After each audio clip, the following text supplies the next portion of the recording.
এই যেগুলো হলো শিমলা মরিচ।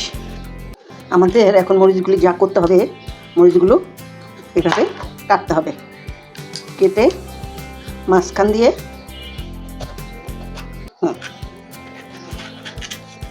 এইভাবে ফেলে দিতে হবে।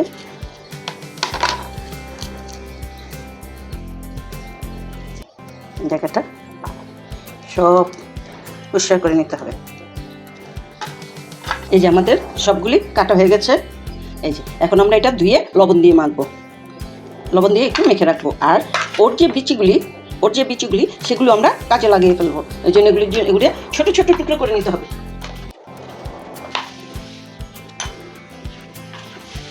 যেমন মরিচের কাজটা আমি এটা দিয়ে করতে পারি। এখন আমরা এই যে মাংস নিয়েছি, এই মাংসগুলিতে ছোট ছোট কিমাও করা যায়, কিন্তু আমি ছোট ছোট টিউবের মতন করে এটা কাটবো। এই যে আমাদের সবগুলি কিমা করা হয়ে গেছে।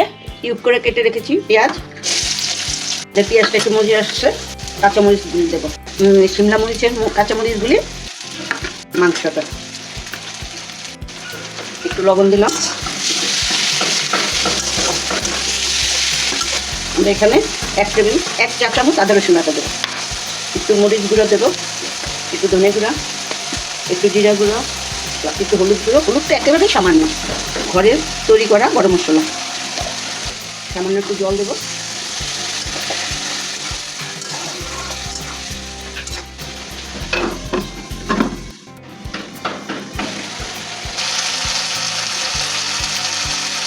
এই যে আমাদের মাংসের পুর রেডি। এখন আমরা এই যে এগুলির ভিতরে এইভাবে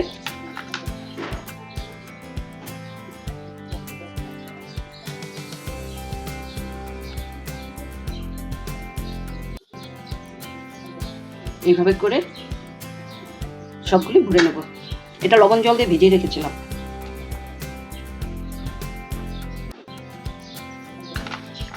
এই যে আমাদের পুর সব রেডি হয়ে গেছে।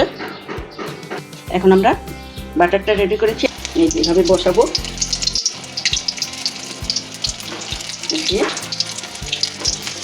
এইভাবে দিয়ে দেবো।